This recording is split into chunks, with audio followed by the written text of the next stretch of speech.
Hey everyone, I am Nathaniel Rufflejants, and this is Prime News. So our first story today, the lead story, deals with Metroid. Yes, the OG Metroid that released on the Nintendo Entertainment System. It is up to be considered for induction into the World Video Game Hall of Fame. It is among several different finalists, which include Asteroids, Call of Duty from 2003, Dance Dance Revolution, Final Fantasy VII, Half-Life, John Madden Football, King's Quest, Minecraft, Ms. Pac-Man, Space War, and Tomb Raider.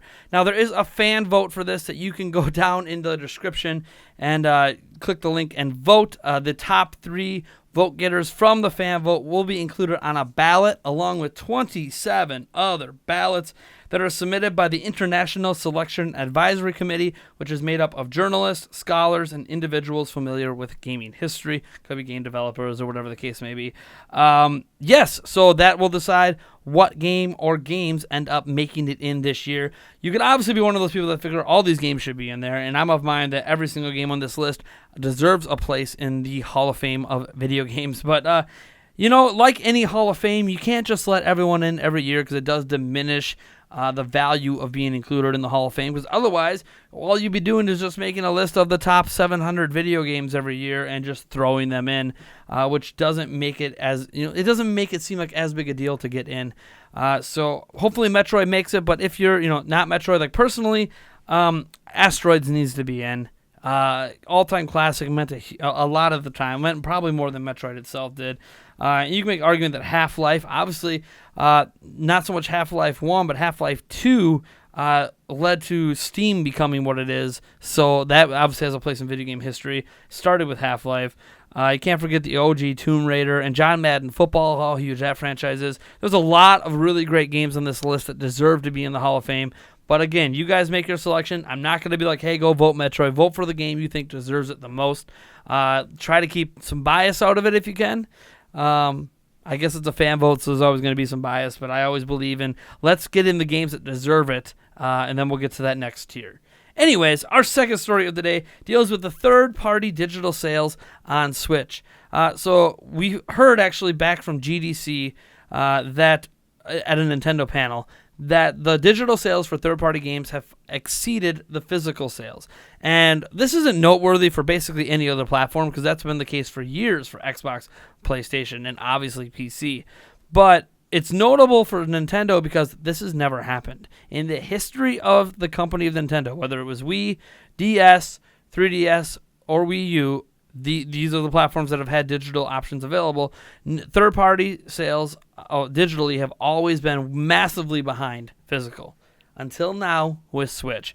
And this is good news for many different reasons. Primarily because it means that Nintendo has finally caught up a little bit in the digital age, created an eShop that, while not perfect, is enticing enough to get people to buy many different types of games, that Nintendo has curated the content just right on there to push forward some of the best indie games and best third-party games naturally and organically without Nintendo being throwing it in your face, right? Just the way they treat indie games as being equal to AAA games on the eShop has been a refreshing way of doing things compared to other shops out there. And on top of that, what I also find very, very interesting is that it can be argued that since Nintendo is getting more digital sales out there than physical when it comes to third-party games, that potentially Nintendo is attracting an audience to Switch that prefers that typically would only buy the other systems. We're talking adults, generally. Adults are super into convenience and aren't necessarily as into needing to own everything physically. And I'm not saying that if you're an adult out there and you prefer physical, that there's anything wrong with you. There is not.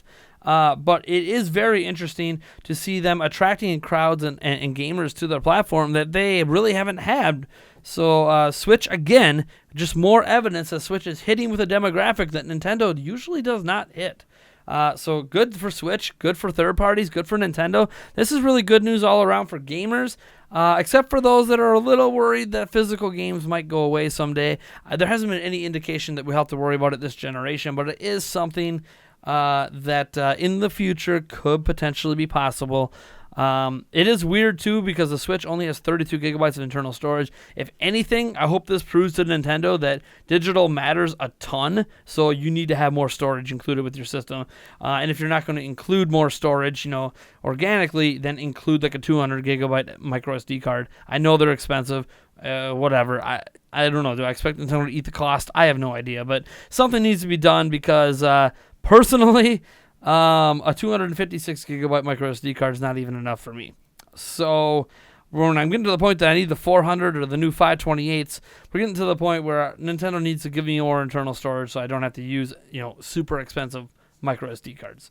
Moving on to the last story. This is actually really interesting. The last of our main trio of stories anyways is Damon Baker. Now, if that name sounds familiar, that is because he is the person who does all the Nindy showcases, the Nindies at night, and anytime we have a Nintendo Direct and there's independent games to talk about, he's the one doing it. Now, in the past, it was Dan Edelman did a lot of stuff, and then Bill Trinan obviously did a lot of presenting. But now he's become kind of the face of the indie environment for Nintendo of America.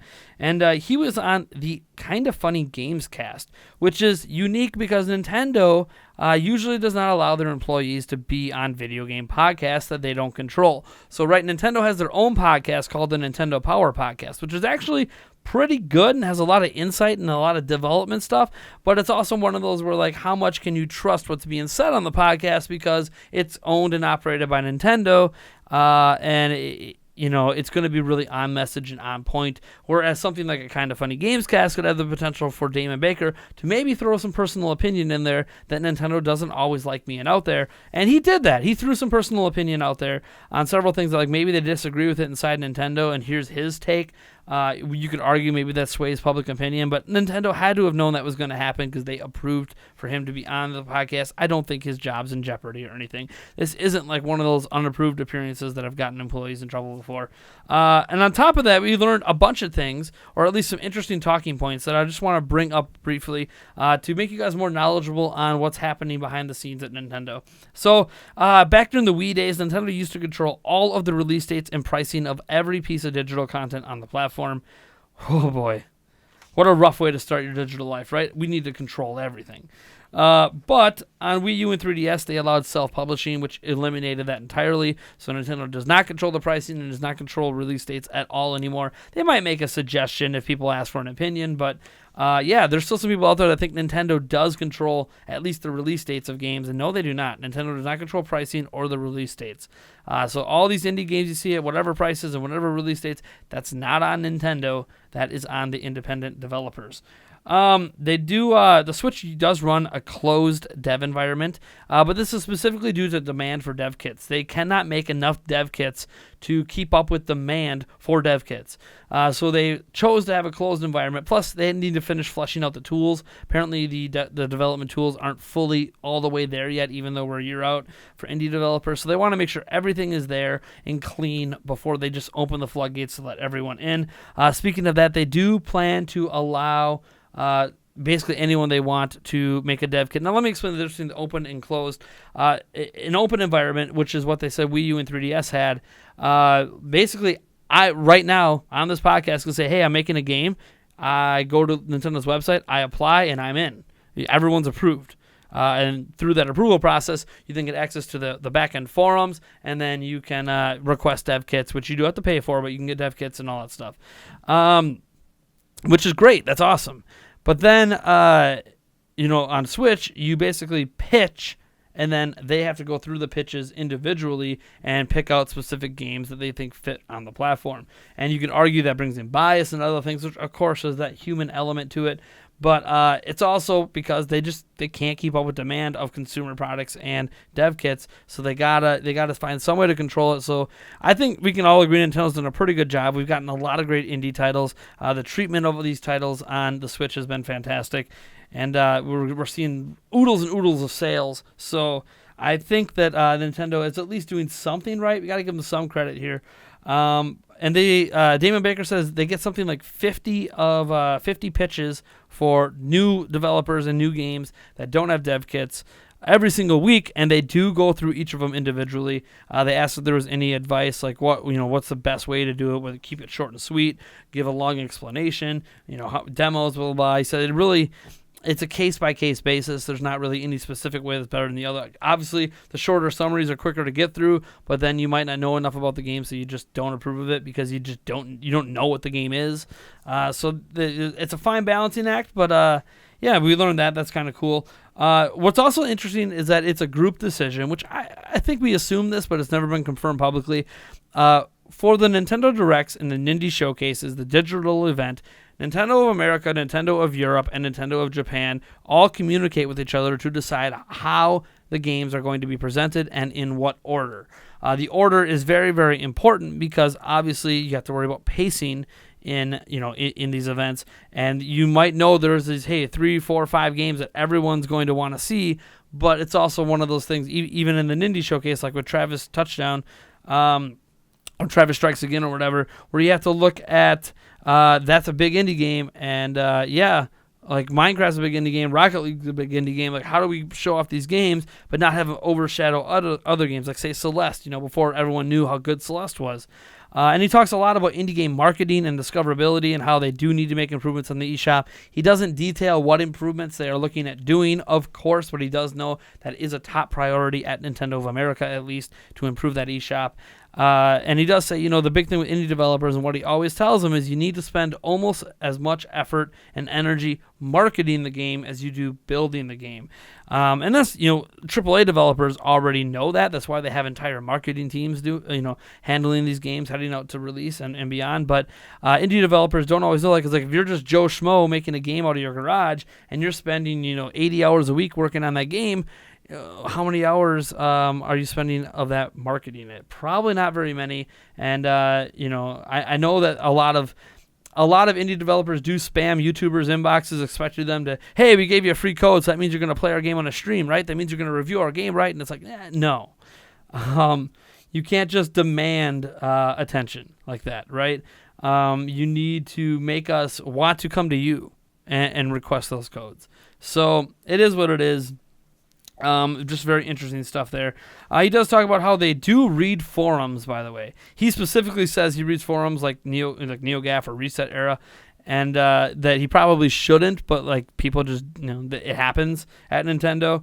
And he says they read forums, they read reactions by gamers, they watch YouTube videos, they read comment sections, etc., etc. Like, they pay a lot of attention to fan reactions at Nintendo of America, at least. And they try to make decisions based on some of the feedback they get from those reactions, not just from their surveys, but from what they're seeing from the general public. So, yes, even arguably, I doubt they watch my videos, but a YouTuber like me could potentially be reaching somebody at Nintendo, whoever the case may be, and maybe they care about what I have to say, maybe they don't. He doesn't get into what they care about and what they don't in regards to this, but just that they do actually pay attention more than us probably realize. And on top of that, this is a really interesting fact. The Nindy name itself actually came from a fan. He said on Twitter, someone tweeted to Nintendo, like, Nindy, and Damon Baker himself contacted that person and asked them permission, and there was a whole exchange to use the term Nindy in the future officially at Nintendo. And that's what happened. Isn't that kind of cool, right? Like, another example, they are reading the comments and even replies on Twitter, and it's one of those replies turned into an official term Nintendo uses. I bet that fan's got to be pretty proud of coming up with that. Beyond all this, let's get to some other news today. The Halo Mashup Pack and the Star Wars Sequel Pack from Minecraft have released today on Nintendo's Switch and Wii U. Can't forget that version. Yesterday, the Switch had System Update 5.0.1. It's a system stability update. I haven't really figured out what it does. Most of these system stability updates we don't know. There are security patches and stuff like that. Not things that matter to most of us. You don't need to download it, although if you want to be most secure, it's always suggested you do. I don't think there's any game out there right now that requires the 5.0.1 update. And the last thing that's very interesting is yesterday, Wario Land was trademarked in Japan, and this is the second time it's been trademarked in the last 12 months, and yet there is no Wario Land game announced for Switch, 3DS, or phones. Also, WarioWare, if we want to look at other Wario games, and then the other stuff that was trademarked are games we already know about and are announced. So, WarioWare to me makes a lot of sense on phones, but Wario Land, dude, I love the old school games. I want them to come back. So it could be as simple as we're going to bring them back, or it could be, hey, we're going to make a new Wario Land game, or we already were making a new Wario Land game, and now we just need to make sure we own all the copyrights and trademarks and refresh everything. Trademarks has also been re-upped in the U.S. and Europe and stuff. So definitely sounds like it, while you can trademark hunt all you want, and find re-upped on trademarks and copyrights, but then nothing happens. This trademark was re-upped at the same time as a bunch of Switch games. Trademarks were upped or created anyways, that we already know are legit. So maybe we just secretly found out that Wario Land is coming to Switch and there's a brand new one and it's going to get announced at E3. We'll see. Lots of speculation there, but hey, it exists. They did trademark it. You guys do with that information what you will. Anyways, folks, I am Nathaniel Rufflechance from Nintendo Prime, and if you like this video, you know what to do. Hit that like button, smash it like crazy. That is considered a video interaction, and according to YouTube, that's what you need to do in order to ensure you get all of our videos in your feeds.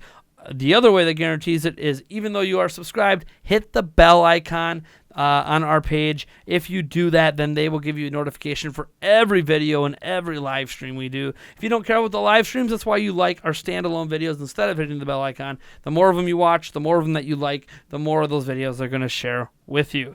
That being said, if you would like to support us beyond all of that stuff, watching and enjoying, you can head over to patreon.com/Nintendo Prime for as little as $1 a month, and you get access to our Discord server and a special role on our Discord server and a patron-only chat.